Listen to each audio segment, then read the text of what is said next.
Today is August 14th, 2015. I am sitting here racking my brain for the jillionth time.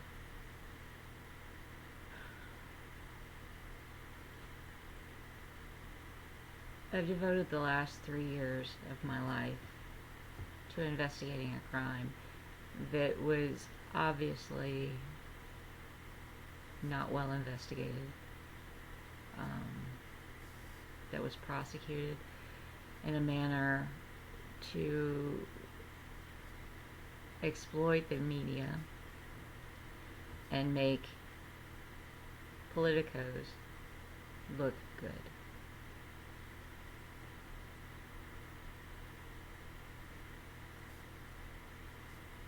My friend Patrick Poff, as I knew him, Patrick Gonzalez, is a scapegoat. He's a scapegoat of his own making.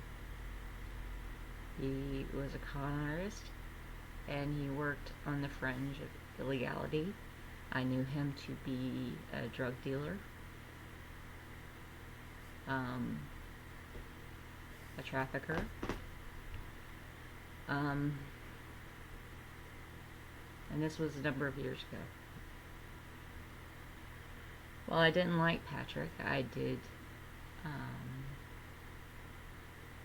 have a very close friendship with his ex-sister-in-law now. His first wife was Katie Herkel, and she was the sister of my friend Jennifer Herkel. Jennifer and Katie were very close, and by extension, I was around this entire situation. Patrick and Katie obviously got married. They had a daughter, Bella, and things went sideways, and as things do. And his daughter was taken away from him, and Katie moved to South Florida. Patrick has since remarried to Tabitha, who had 4 children at the time. Had 2 little boys. They are little miniature versions of him, which is completely funny. One of them recently had to have open heart surgery. He is 8 years old, I believe.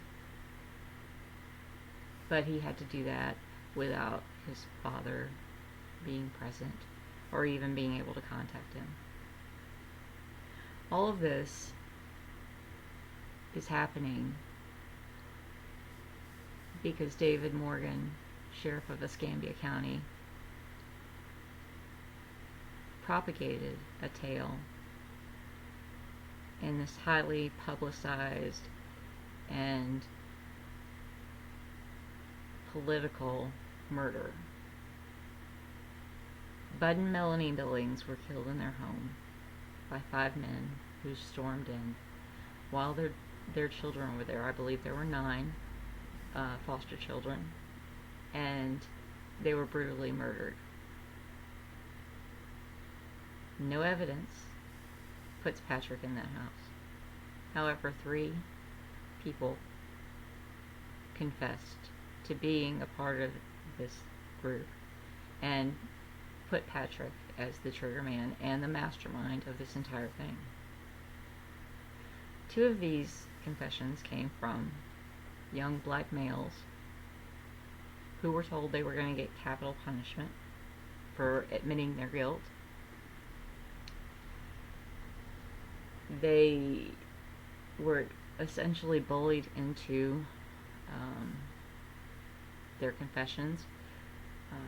All of this is, of course, not recorded or transcribed anywhere until they have this final version, which between the 2 boys does not match up to begin with. And the 3rd confession came from Patrick's father, Lenny Gonzalez, or Leonard Patrick Gonzalez Sr. Lenny was a special person.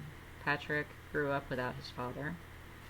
His stepdad's name was Poff. That's why I knew him as Patrick Poff.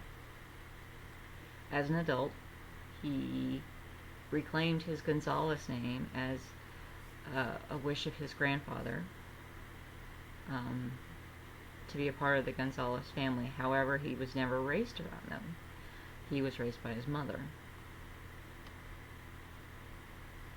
He first met his biological father because they were sitting in a jail together, both for petty crimes. And he was an adult. Patrick was. When he met Lenny, he met a very broken man.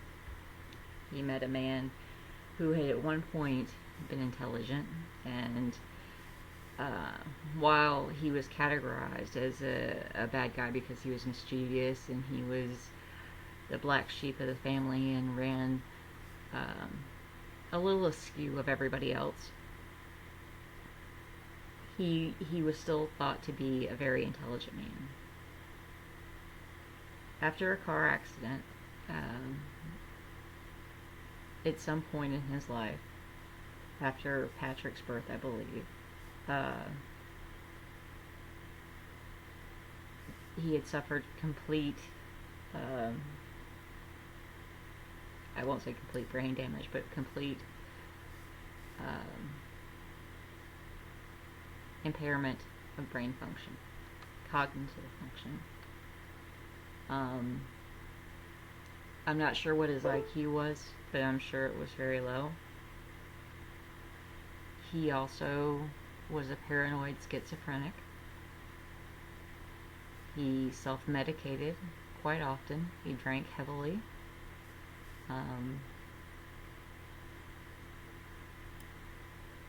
There have been allegations that he was making meth in the van in question that is said to have been used in the crime at the time of the crime.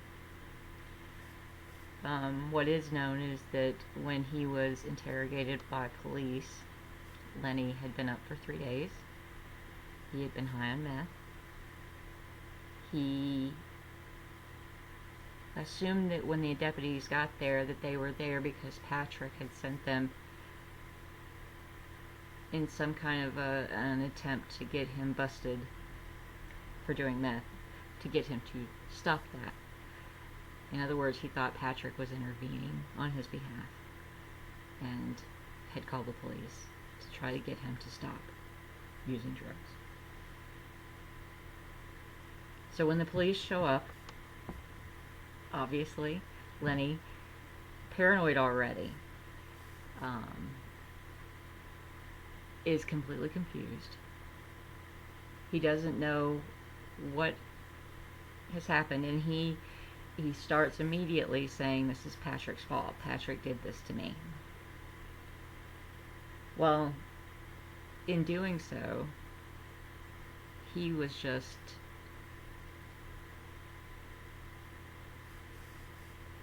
incriminating his son to a murder, which he did not intend to do. He and Patrick were both taken downtown. They were both interviewed separately. Now, Lenny should not have been interviewed separately because of his mental standards. He is not competent enough to drive. He's not seen as a competent citizen by the state or by the federal government. According to Social Security, he receives full disability for being impaired beyond the ability to work.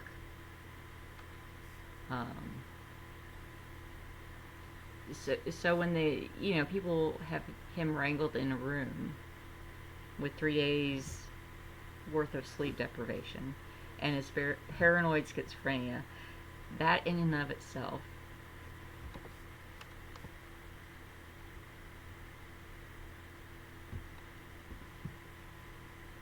is illegal.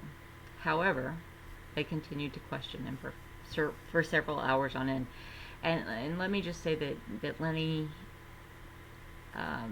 does not come off normal when he speaks. He is I could show you letters that I've received, that his brother Richard has received.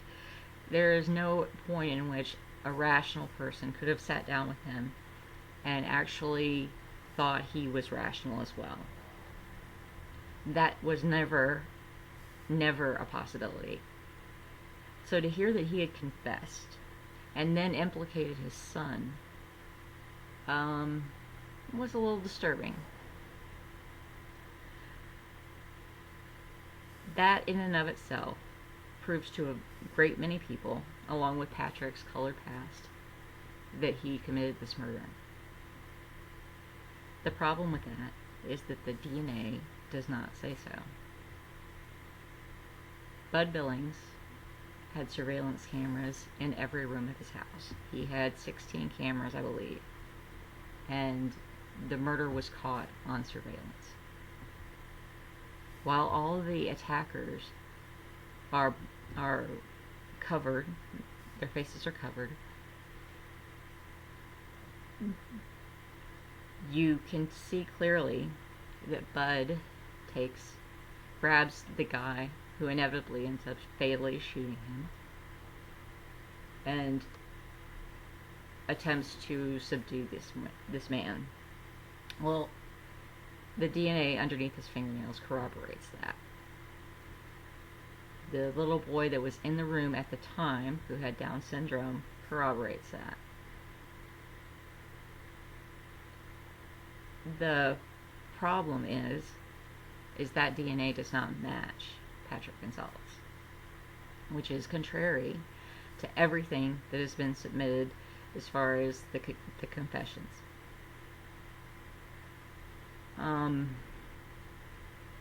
In fact, Patrick is excluded as being any part of the contribution underneath Bird Billings' fingernails. Bird is also eliminated, as well as his wife Melanie, because it is very possible that DNA under his nails could have been his own. But for it to be exclusive of everyone that was convicted or in prison for this crime,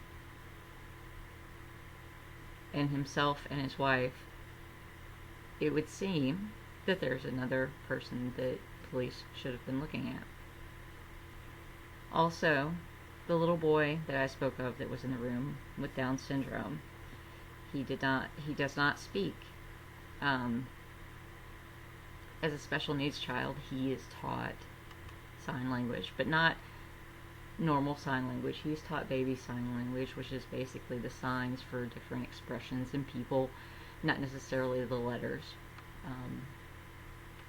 According to a member of the family, when the social worker sat down with him after the murders and asked him who did this to your parents, his sign was for his brother Justin. Justin Billings is a very troublesome character in this whole thing. He had been removed the week prior from the family home to live in a trailer on the property, but not in the house with the other children, after he was caught fondling one of the girls. Melanie refused to let him in the house, but he had nowhere to go, so they allowed him to stay on the property but not be around the kids. So you have him being essentially cut out of this family at that point. Nobody knew what they were going to do about Justin at the time of the murders. You also have a very convoluted daughter involved, Ashley Markham, who is the married daughter of Bud and Melanie Billings. She is the natural child of Melanie and the stepdaughter of Bud. Bud had entrusted a car dealership, which he later named Markham Motors after Ashley's husband, Blue Markham.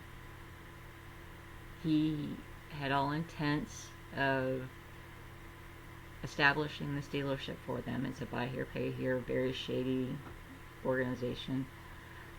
Establishing it and turning it over to them to run. That was to be their inheritance, if you will. Well, as time progressed, and Bud started pulling away from the business, and the Markhams had more full-on contact and overseeing of the business. It became evident to Bud when he looked at the books that they were not doing a good job. In fact, there had been a blow-up not too long before the murders, in which he explicitly taken back control of the entire business, and because of his declining health, he was going to sell it off. He was not going to pass it down any longer to Ashley and Blue, and in fact, Ashley and Blue were on the verge of divorce. Melanie's words to the family were, "Blue is out the door." Now jump ahead about 10 days, and now you have these two people murdered. You have a lot of good motives between these two family members, and her husband. You also have the police initially hone in on that, and they test Justin Billings the night of the murders for gunshot residue, and he tests positive. This is quickly overlooked because they called it trace. Well, the problem with that is you don't get trace gunshot residue with metal shavings from just anything. You can't, and we know he did not touch the bodies. We know that he came after the coroner had arrived and after the police had arrived, so he had no access to the bodies or supposedly the gun or any other logical, real reason to have gunshot residue on him. So that, in combination with the fact that his two interviews, he shows absolutely no emotion. In one of those interviews, it's just minutes after the murder of his parents. He's completely composed. There's no sign of emotion. To be perfectly honest, it's a sociopathic interview, as if he's talking about the weather.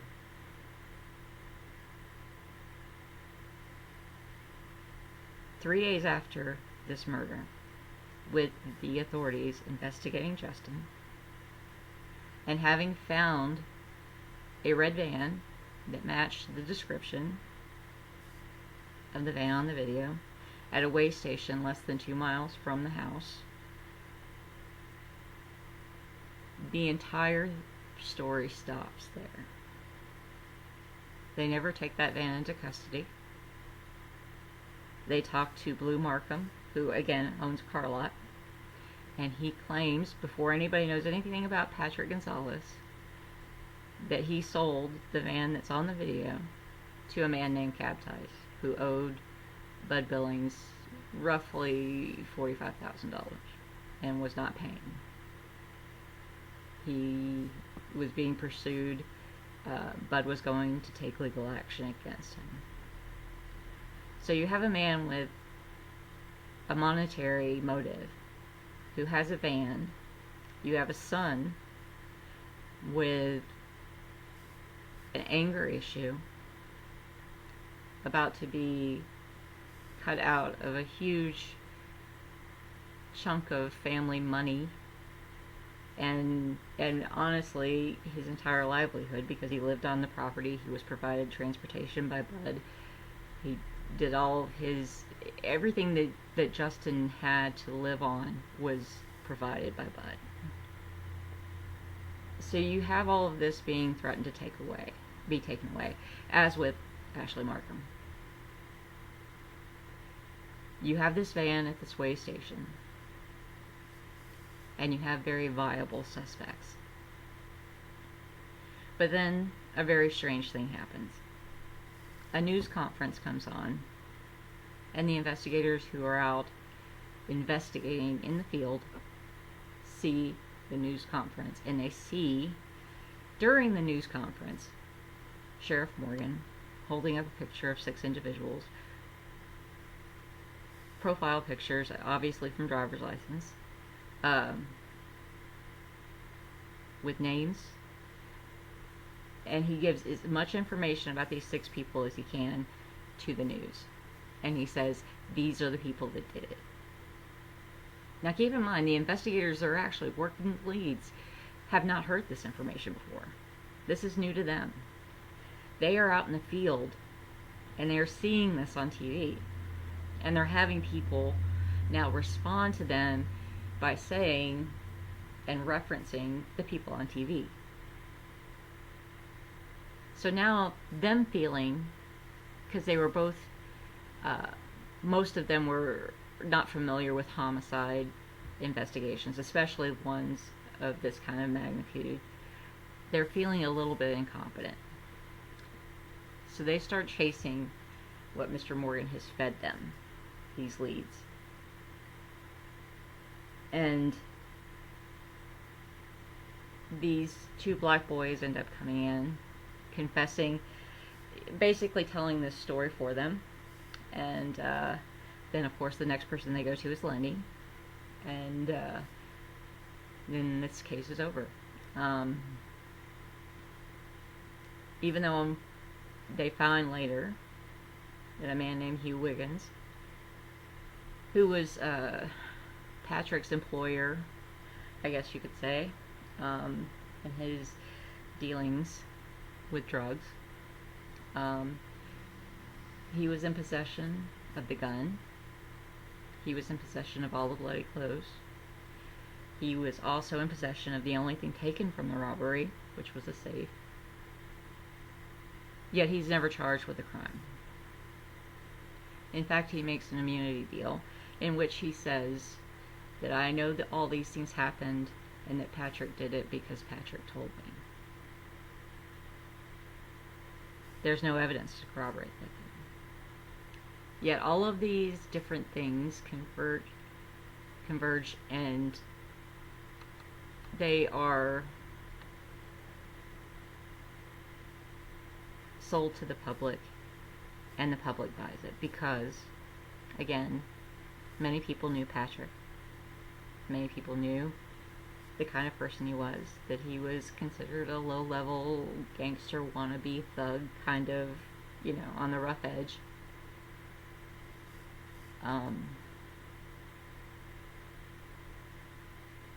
He was a very convenient scapegoat. The problem is that, obviously, real investigative work did not lead to his arrest. DNA from Quantico dispels his participation in the crime. His DNA is found on his things taken from his house and his van, which was not the van used in the crime. The van used in the crime at the way station is never taken in custody, and it effectively disappears. No one knows what happens to it. It's never taken in by the Alabama police. It's not impounded. It just simply disappears.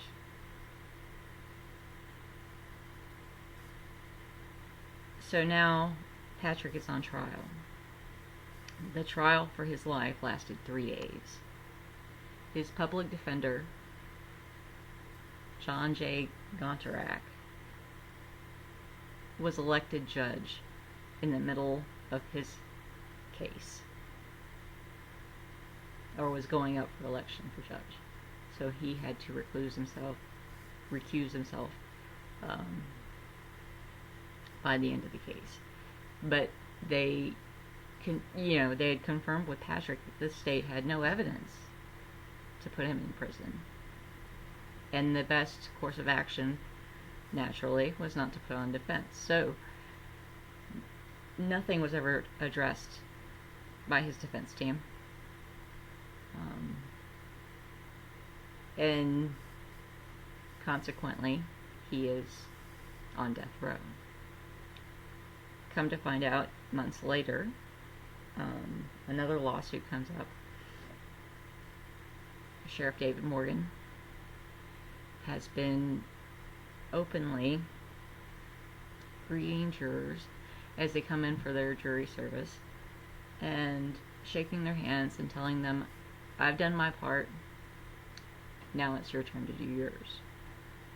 The insinuation there is that the jurors are being entrusted to put these criminals in prison.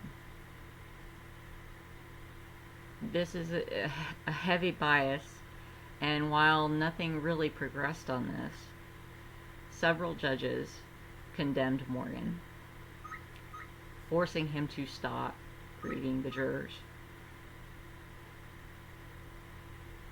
But that in and of itself should be reason for a mistrial.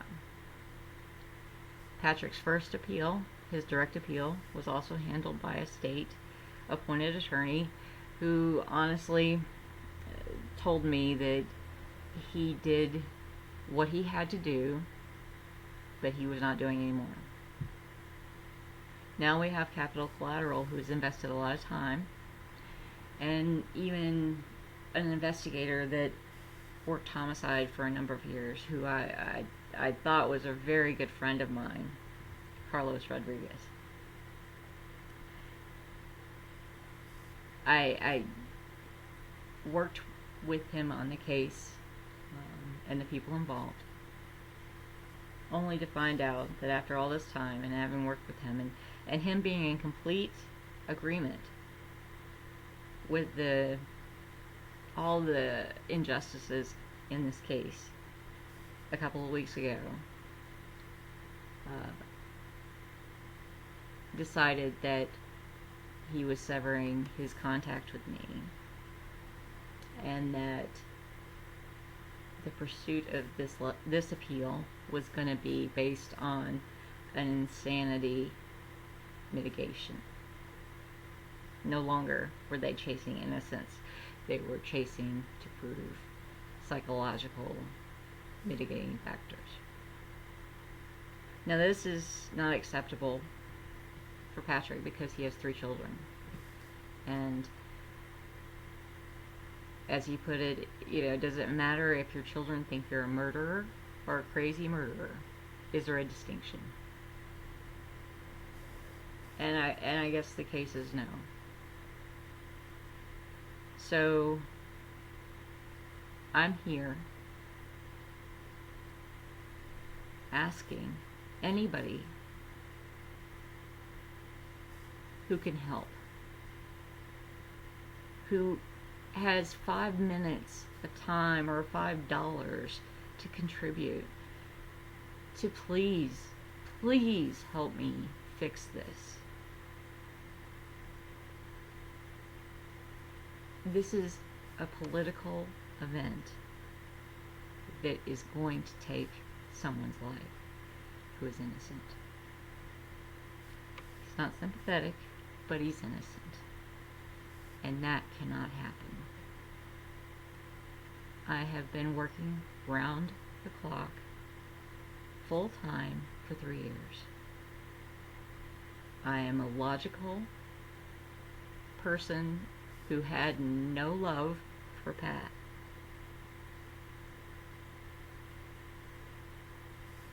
And I'm just begging someone to look at this and look into it and tell me that they are willing to stand up, to actually stand up to help me.